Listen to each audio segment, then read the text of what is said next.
of dear man. I mean, it's a nice Saturday out here, and again, we have a very nice episode to bring your way. Now, we were scheduled, I mean, as was shared on our social media pages, we were scheduled to have Dr. Sandra Sean with us.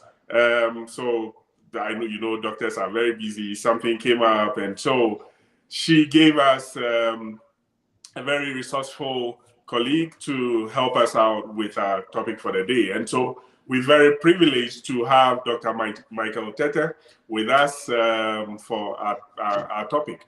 Thanks so much for joining us, Dr. Tete. Thank you. Welcome. Yeah, right. Okay. And so wherever you are, I mean, ping your friends, let them know that it is on, and we are about to discuss a very interesting topic. I mean, topics that people usually shy away from, but I think that it is very, very important that we bring this to the fore, we get the necessary input from the experts, and then we have better marriages and better relationships.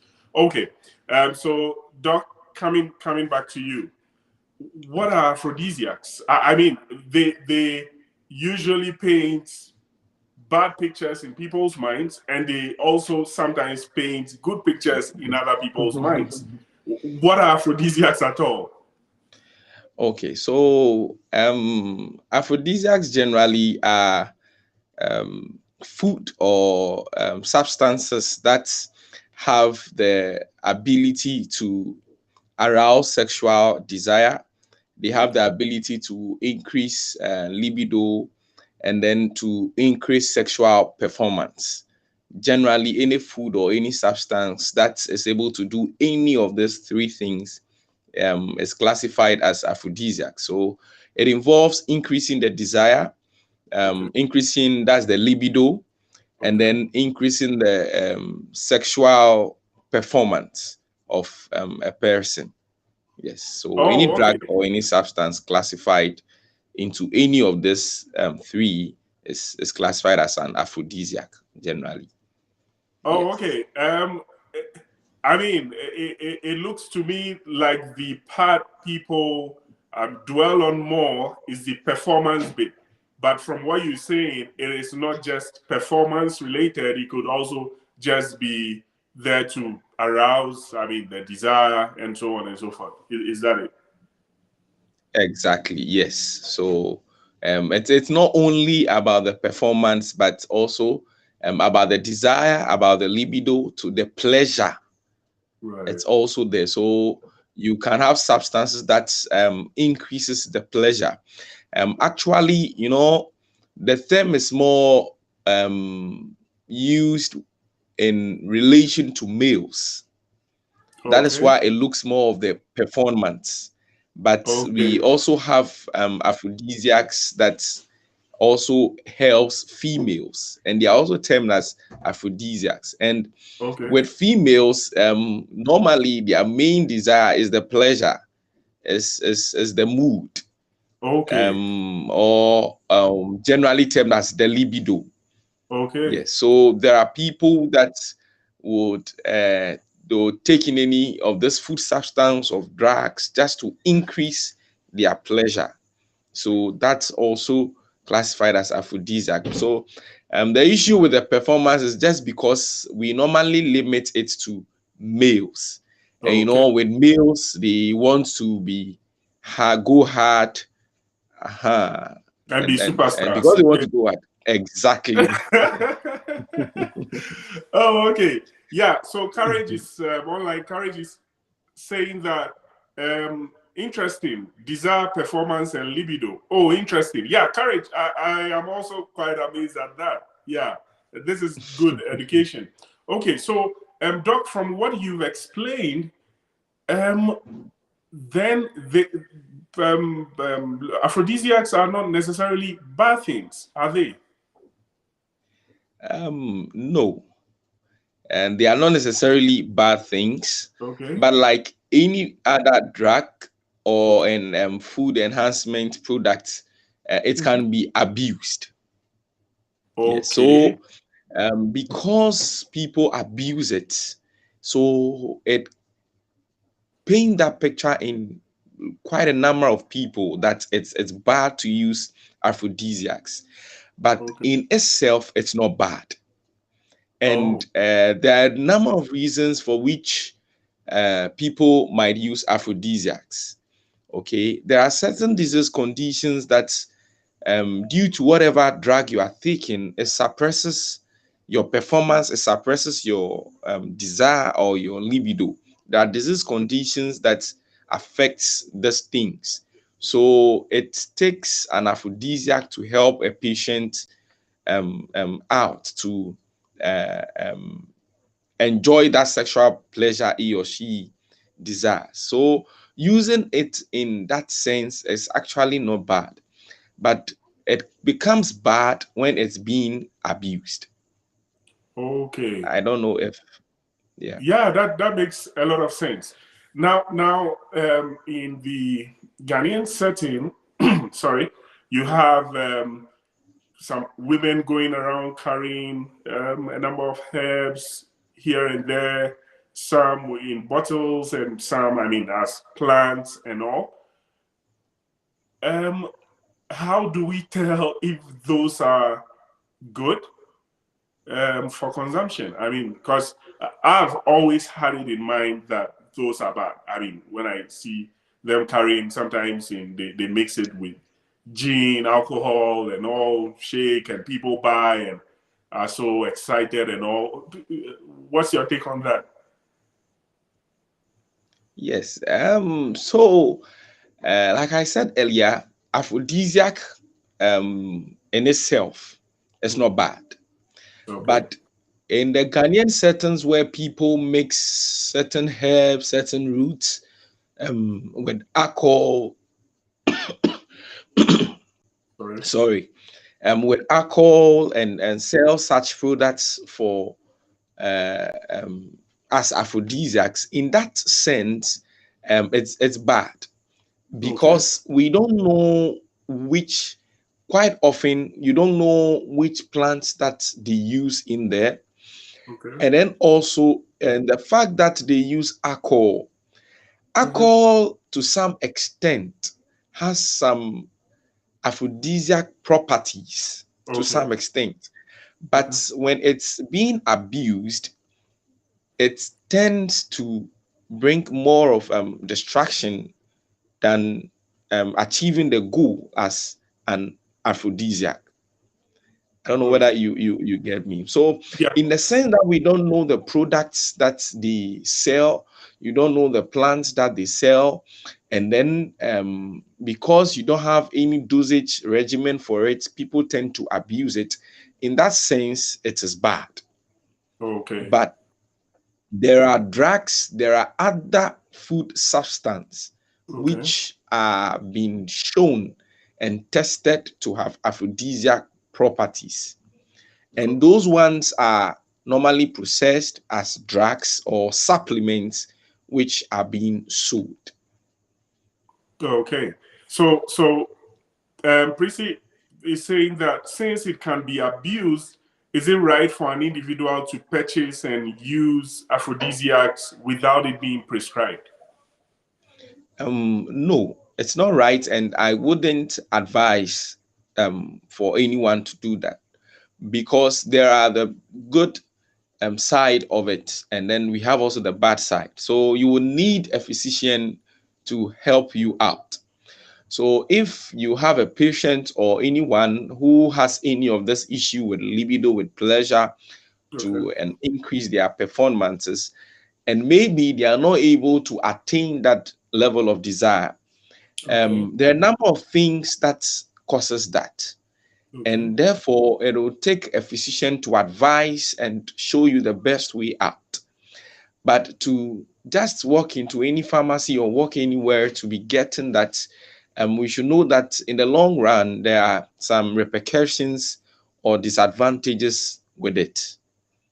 Okay, so if anyone has any of this issue, the best is to see a physician who will be able to identify the cause of the problems. For some, it could be as a result of stress. For Okay. some, it could be as a result of a certain drug they are taking. Because, like I said, there are certain disease conditions which the kind of drug you are taking can decrease this your sexual desires. Yeah. For example, if someone has diabetes or hypertension, the some of the drugs he or she might be taking, probably metformin, Okay. okay, has been known to have an adverse effect if you are taking it continuously, because diabetes is a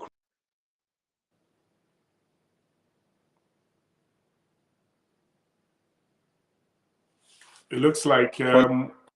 okay. Doc, can you hear me? I can hear you. Can you hear Okay. me? Yeah, I can hear you now. Yeah. We Okay. lost you for a second. Yeah. You were talking Okay. about diabetes being a chronic something or yeah, was it? Yes. So Yeah. being a chronic disease, Mm-hmm. you'll be placed on certain drugs, probably an insulin to inject or a metformin or glibenclamide, any of these drugs. And Okay. their adverse effects, one of them is that it decreases your desire and your Oh, performance. Okay. okay. So if you you have any of this problem as a result of that, then the physician can recommend the best option, because there are certain food substances that continuously taking them, it can help you rather than going to take any drug out there which you don't know. So Okay. it's best to see your physician to identify why you are having the problem with increasing your or attaining your sexual desire, and then Okay. you would be helped out. Okay. So Courage is saying that no wonder some guys complain of the one sold to students, especially in universities after long-term use. Okay, so Doc, that brings me to the next question. So it looks like clearly the ones, the aphrodisiacs that are drugs, as you mentioned, especially the processed ones, come with their negative effects. The ones Yeah. that are from food, do Yes. they also have any negative effect? Because I mean, it's food. We all eat food, and so if, for example, it's in food that you eat always, do you also expect any negative consequence there? So with those ones, um, you don't expect much Okay. consequences. Yes, you don't expect much. And let me also explain how aphrodisiacs work, so that I think Okay. that's will give us a good picture of it. Okay. So with the things that I mentioned about the desire, libido, about the Mhm. pleasure, okay, first, in terms of performance, Mhm. what aphrodisiac does is that it increases blood flow. Quite a number of them, which are for performance, increases blood flow. Okay, Okay. so it kind of, when you take them, it increases your blood flow into the pennies, the penile region. Mhm. And then others also act on the heart to Okay. increase or to pump. So if you take one commonly used aphrodisiac in the orthodox setting, that's Viagra. Okay, Okay. it actually also acts on the heart to increase blood flow to your sexual organs to Yeah. enhance your desire. So in effect, in doing this, if you overtake it or take it for a long time, or you always depend on it, what it also implies is that you are putting quite more pressure on your heart. So in Yeah. the long time, people who abuse Viagra normally have heart issues or cardiac issues. That's one thing that is actually known with people who abuse it.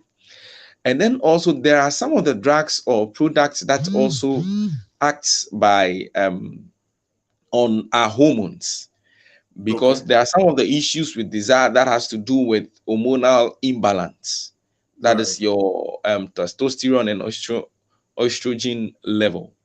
Yeah. So that is how they also act.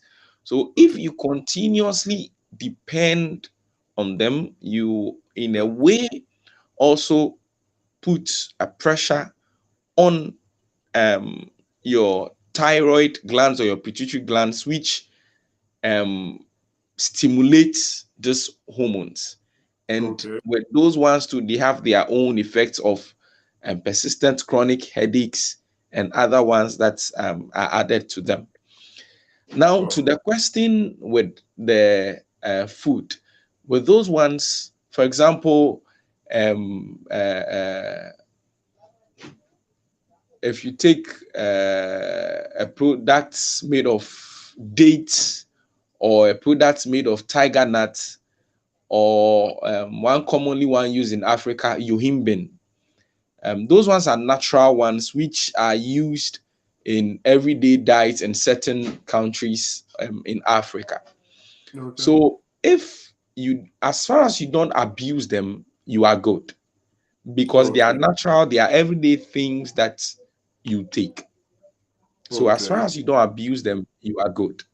But when you abuse them, that is, you always depend on them to attain your libido, to attain your desire, to attain your performance. In the long run, though we don't have any research for this ones, but in the long run, they will still have an adverse effect because of how they work. Okay.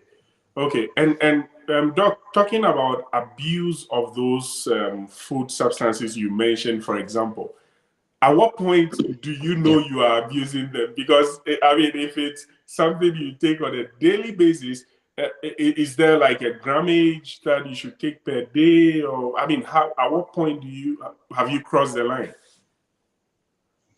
Okay. So with abuse, it's when you fully um,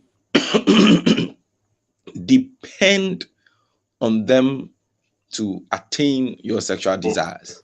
Okay. Okay. Okay. Generally, the body should be able to um, bring you to that climax to increase your pleasure. Generally, the body has been programmed for that. But if because of an issue you always depend on them, okay, Okay. that is when it becomes an abuse.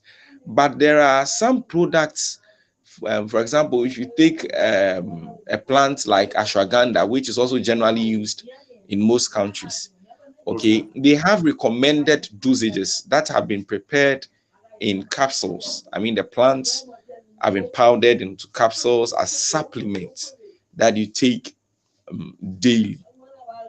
Okay, Okay. so they've not concentrated the fact that you have to depend on it anytime you are going to have any sexual intercourse. You have to take it. Okay. Okay, when it becomes like that, that's when you are abusing it. But if it's as a supplement, it's in its low dosage form. So as you consistently take it over time, it kind of helps the body to rebalance. Okay. Okay. Please, This. do you get me? Yeah. Yeah. I get it. This is really interesting. Now, Prissy is asking, are there facilities or hospitals that specialize in such cases? Because it seems most referrals for aphrodisiacs are made by close people we know or by word of mouth. So, are there some recommended places you would ask that people visit if they feel that, I mean, their libido is down, they are not able to perform as required or as expected? What would you recommend? Yeah. Okay, so generally, you anyone, I don't know of specific places here, in Okay. Ghana and elsewhere, but generally, anyone with such issues should see either a general physician or urologist, or Okay. if it's a female, can see the gynecologist. Okay, Okay. and then they would be helped out. The issue is to find out why you are not attaining that full pleasure. Okay. For all you know, it could be a daily work routine, stress.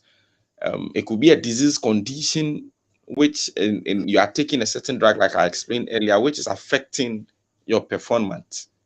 So Okay. seeing your general practitioner, or if a male urologist, female gynecologist, they will help you to identify um, what or the reason why you are not attaining your um, full sexual pleasure. And with that, they will guide you as to which of the aphrodisiacs they will recommend, or if it's a lifestyle modification, they have to help you out. They'll help you out to modify your lifestyle to enhance your performance. Because there are a number of, or a plethora of the things that will cause one to go in for aphrodisiacs. If you are a Okay. person who constantly taking alcohol, you smoke, these are things that can decrease your pleasure in a way. So they help you out to be able to adjust or re-put the body into its normal um, shape in helping you attain that sexual satisfaction. Wow. Okay, so what Doc is saying is that we don't just jump to, I mean, stuff that people have recommended, I mean, family or friends, just because we feel that we're not at a certain performance level. Go to your doctor and then get the right recommendation, because you might be putting unnecessary stress on your organs, and it will come in to bite you later in life. Doc, do you think there are such performance or libido issues that are not curable? Um, it's not really, with the it will, with the exception of impotence, Okay. which probably could be as a result of a certain condition, or probably the person that went a surgical issue which affects his or a sexual performance. And with those ones, it will be explained to the patient. But generally, with the common causes that we know around, they are all curable and manageable. Okay. Okay. So, listeners out there, don't just be in your own corner and assume that whatever you're going through, I mean, might not be helped or cannot be helped.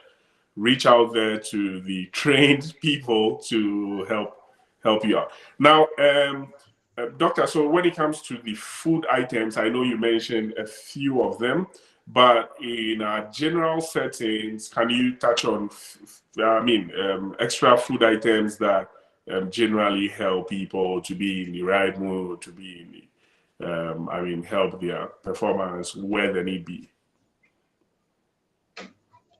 Yes. So generally, with food, you can have, or let me also say, because most of them are plant products. Okay. Okay, there are certain foods that have been claimed to have aphrodisiac properties, but Okay. um, that hasn't been researched or attested to that whether they are or not. Right. Okay, for example, if someone takes in cocoa products, or like chocolate, Yeah. chocolate is made of cocoa, and Okay. cocoa has theobromine inside, and it's a compound which is also known to increase, or is claimed, they claim that it enhances sexual arousal, Okay. and for which you normally have chocolates being sold, I mean, lovers gifting themselves chocolates quite more Okay. often. But but that Okay. hasn't been attested to. Okay. Okay. But if you take other plant products like fenugreek seeds, like Cyprus esculentus, which we know as tiger nuts, dates, Okay. Baobab seeds, Okay. or baobab fruits, the roots of ashwagandha. These are products that have been well researched with the Okay. aphrodisiac properties and have been known to work, Okay. which you can add them to your food to take. But like I said, the physician or whoever is seeing you will be the best person to recommend the right one that would help you. Okay. Okay. So, Doc, in case people want to see you, I mean, come see you, obviously, because they see how detailed and learned you are in this, for help, how can they see you? This is free advertisement. Or where do they see you? I mean, that's the right question. Hi, Doc. Can you hear me? It looks like we lost Doc. Hello. Okay, so let's just pause for a minute and see if we can get Doc back. It seems we lost Doc a bit. Okay, so before Doc comes in to give those details, let me point out that it looks to me like the negative impression out there about aphrodisiacs is not particularly so, because it sounds like, okay, Hello? yeah, Doc, I think we have Doc back. Yeah, right. Yeah, right. Um, okay, so can you hear me now, Doc?